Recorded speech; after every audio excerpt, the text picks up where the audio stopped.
So it kind of goes without saying that the better we know ourselves, the more successful we will be professionally, right? And personally.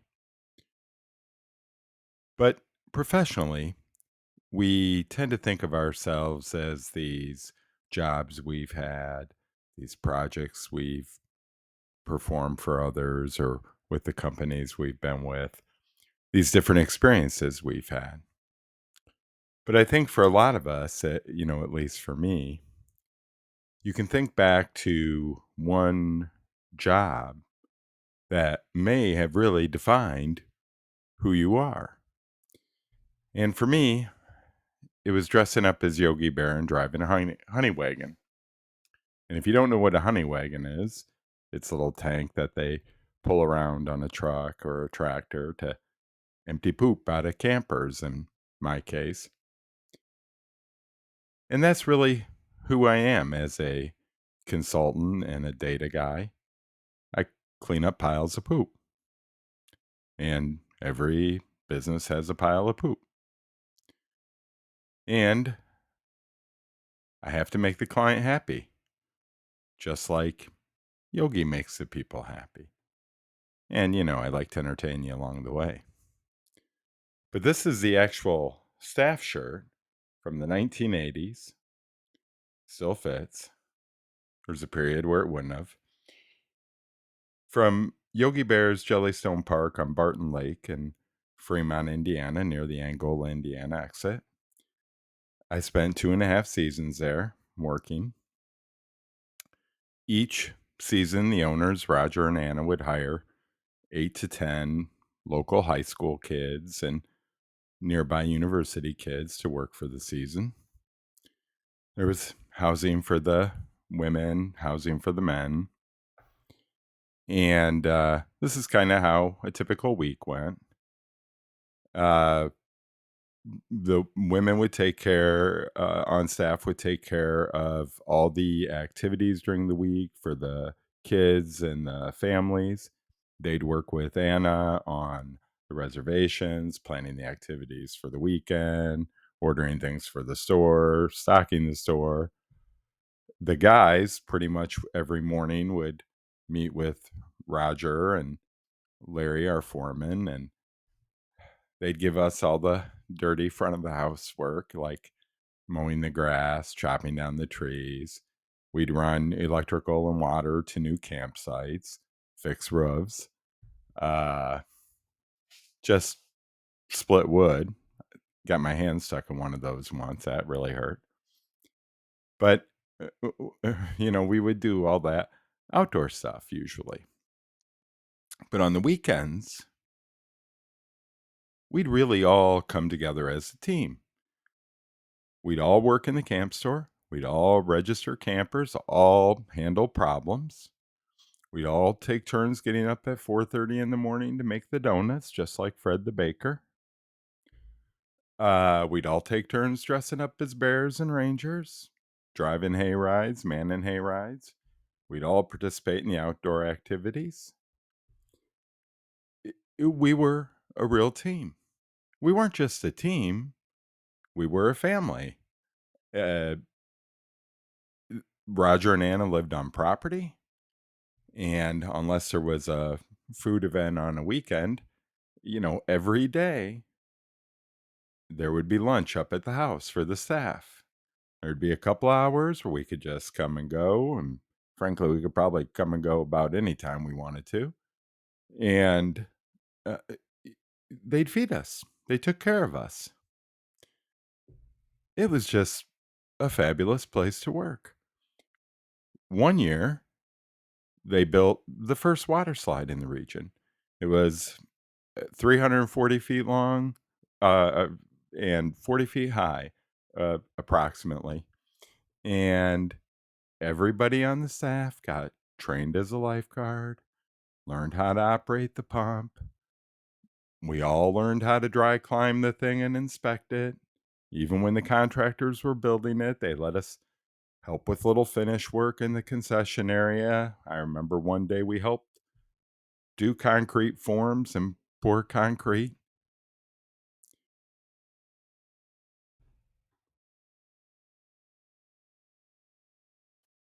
But here was the thing.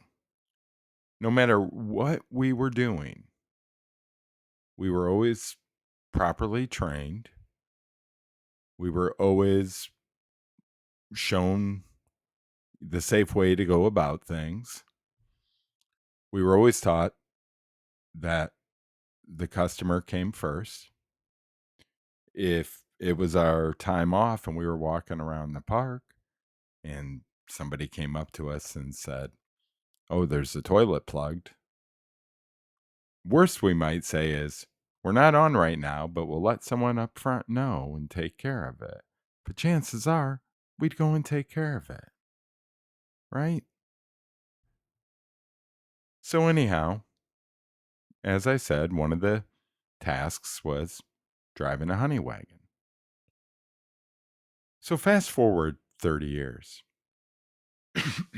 Excuse me. And I have lunch with a former client who's now a mentor.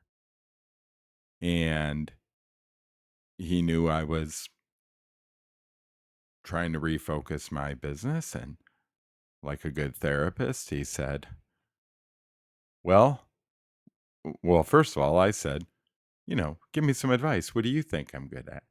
And like a good therapist, he turned it around and said, Well, you tell me what you think you're good at. And I said, Honestly, I'm good at going in and cleaning up a pile of poop. But sometimes I get stuck because that's what happens.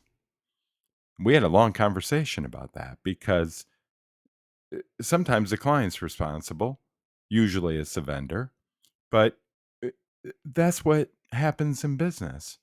Uh, uh, You know, clients find a trusted vendor and they kind of expect him to do everything. And the vendor, sometimes they have their hooks into a client, but a lot of times they just truly feel an obligation to service the client. And, they feel it's a good client. So they're trying to take care of him.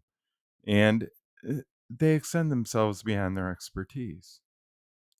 We all have our limits. And really understanding your limits is half the battle. And it goes to your employees, it goes to your vendors, and for vendors, it goes to who you're working with as clients and the projects you take on. Because here's the thing, I was thinking about, you know, my mentor, and we had these issues and we had worked through them. For example, when he went to implement his last system, we knew it took day to day administration oversight that was beyond my capability. But the way he extended my capabilities, my abilities, my scope is he brought me into the interview process and said, Help me spec the person that we need for this position. Help me interview the person. Help me hire the person. And we did. And we hired a winner. And I've done it 2 or 3 other times since. That's how vendors service the client. That's how clients use the vendor in their best interest, being honest with themselves. Here's the other thing about piles of poop.